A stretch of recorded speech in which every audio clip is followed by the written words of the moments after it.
Assalamualaikum warahmatullahi wabarakatuh. Kalau ingin makan ketupat, makanlah di waktu hangat.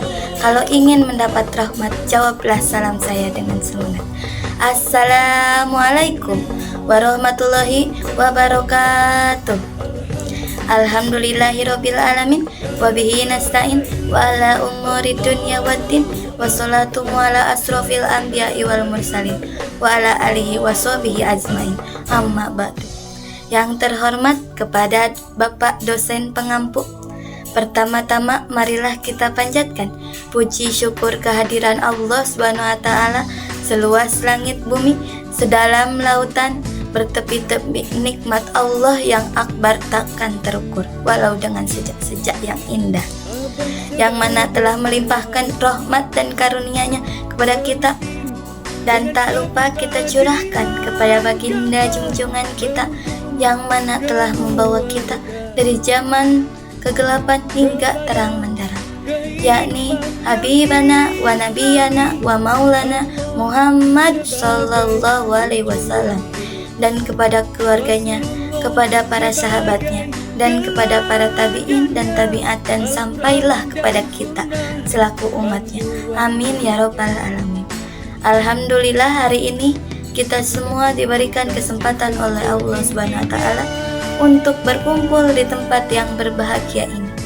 Di sini saya akan menyampaikan sedikit ilmu dan yang dapat disampaikan kepada semuanya, dan semoga bisa bermanfaat. Amin ya rabbal alamin. Hadirin wal hadirat yang dirahmati Allah, seperti telah kita ketahui, 23 tahun Rasulullah berjuang menegakkan risalah keislaman. Tantangan yang telah dilewati berupa cacian, makian, siksaan, pemberontakan, bahkan rencana pembunuhan. Tetapi Rasul tidak bergeming. Beliau tetap istiqomah menegakkan risalah di muka bumi ini. Sebelum masuknya Islam ke Madinah dan sebelum datangnya Nabi Muhammad ke kota Madinah. Kota Madinah sering dikenal dengan kota Yasrib, terdiri dari etnis Arab dan Yahudi.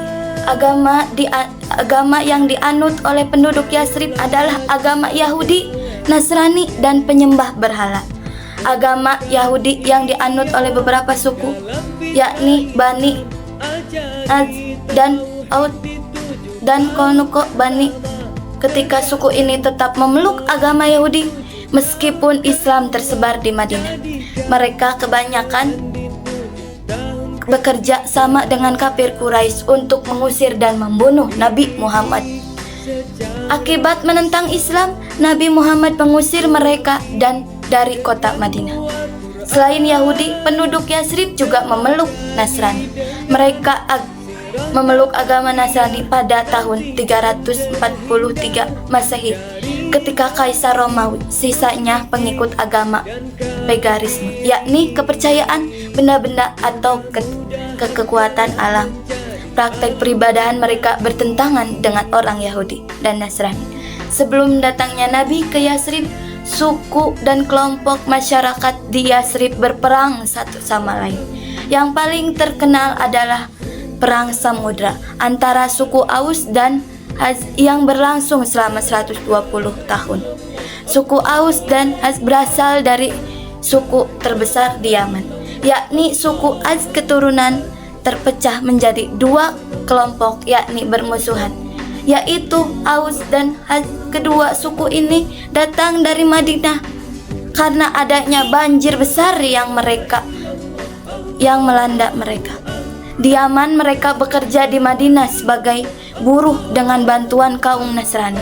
Di Syam mereka berhasil mengambil dari bangsa Yahudi. Oleh karena itu, bangsa Yahudi selalu menghasut kedua suku tersebut untuk selalu bermusuhan. Konflik antara bangsa Yahudi dengan suku Aus dan Haz, juga suku terdiri karena adanya perbedaan agama, dan bangsa Yahudi sangat mencela kepercayaan suku Az dan Haz yang menyembah berhala.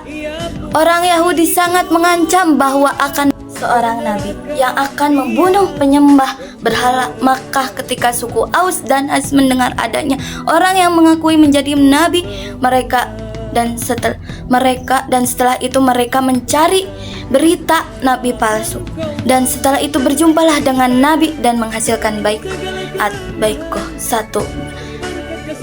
ke satu dan baiat baikoh kedua. Secara geografis, di kota Yatsrib berada di tempat strategis. Kota ini adalah jalur penghubung perdagangan. Kota Yatsrib juga dikenal dengan kota yang subur dan terkenal dengan pertanian dan penghasilannya. Pertaniannya berupa kurma dan anggur. Di Yatsrib juga terdapat beberapa pabrik yang sebagian besar dikuasai oleh orang-orang Yahudi. Bani Kulnuka merupakan kabilah terkaya di Madinah. Mereka juga memiliki pasar yang sangat ramai. Oleh karena itu, dari segi ekonomi dan politik, kota Yatsrib dikuasai oleh Yahudi. Atas dasar itu, suku Aus dan Khazraj meminta Nabi Muhammad SAW untuk hijrah ke Yatsrib. Mereka berharap Nabi Muhammad menjadi pemimpin mereka dan mengalahkan dominasi Yahudi di Madinah. Di bawah kepemimpinan Nabi Muhammad, agar suku Aus dan Khazraj bisa bersatu dalam panji Islam. Hadirin wal hadirat yang dirahmati Allah.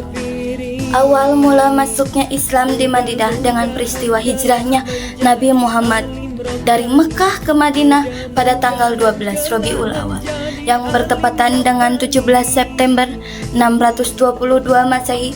Hijrah ini dilakukan setelah 3 tahun berdakwah di Mekah, dan setelah seluruh umat Islam telah keluar dari Mekah kecuali Nabi Muhammad dan Abu Bakar. Kaum Quraisy berencana membunuh Nabi Muhammad.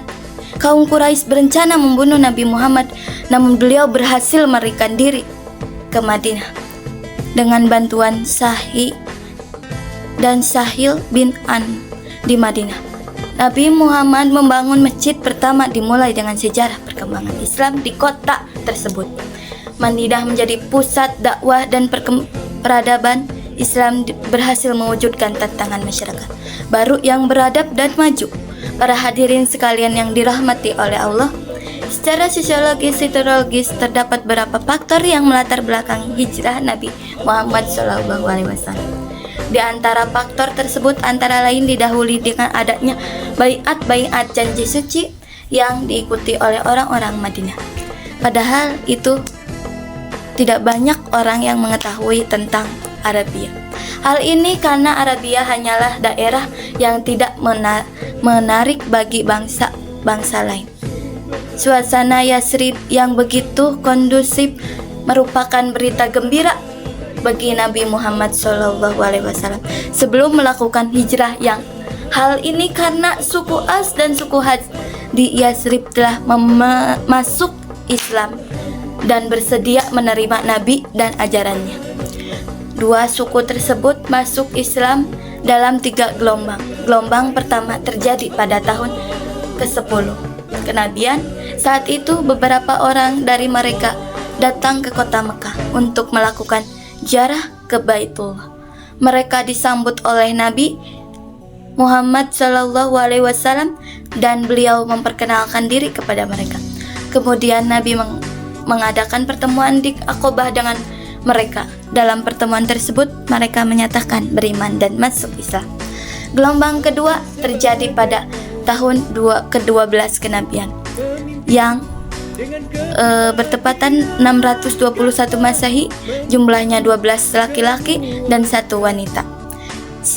Saat ini mereka mengadakan pertemuan dan membuat perjanjian dengan Rasulullah SAW yang dikenal dengan perjanjian Aqabah. Pertama-tama ini dalam sejarah juga terkenal dengan dan 1 wanita.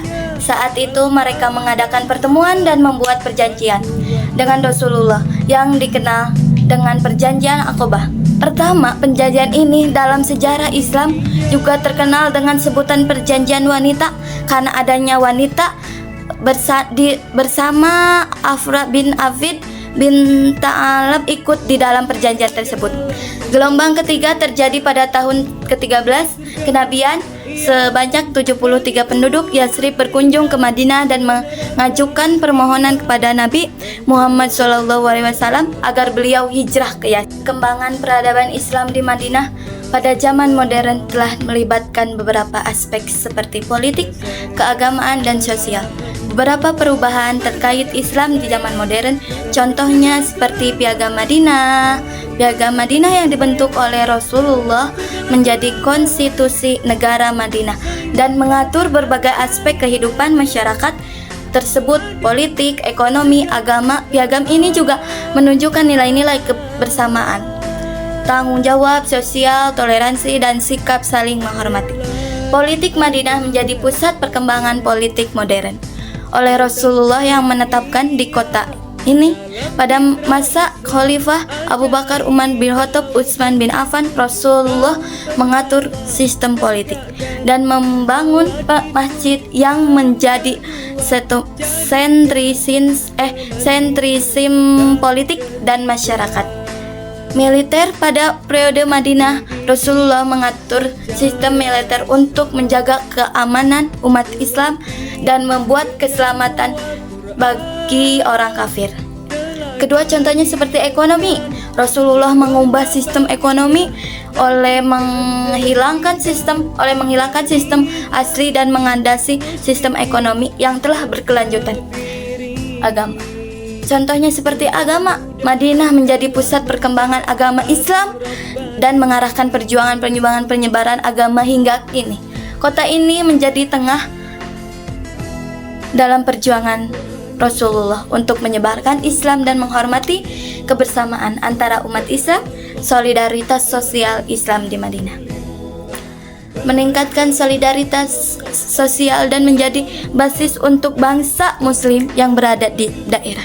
Ini secara keseluruhan perkembangan peradaban Islam di Madinah pada zaman modern melibatkan kebentukan negara Madinah. Politik menjadi pusat perkembangan, perubahan sistem, ekonomi, dan meningkatkan solidaritas Islam dalam masyarakat Islam. Segini yang bisa saya sampaikan. Hadirin sekalian, sebelum saya menutup pidato dan meninggalkan majelis ini, izinkan saya menyampaikan kutipan bijak dari Imam Syafi'i. Bahwasannya manusia yang paling tinggi kedudukannya adalah mereka yang tidak berkedudukan dirinya. Dan manusia yang paling banyak memiliki kelebihan adalah mereka yang tidak melihat kelebihan dirinya. Mungkin cukup sekian yang bisa saya sampaikan. Saya pamit undur diri. Wabillahi taufiq wal hidayah. Waridolillah wa innayah. Wassalamualaikum warahmatullahi wabarakatuh.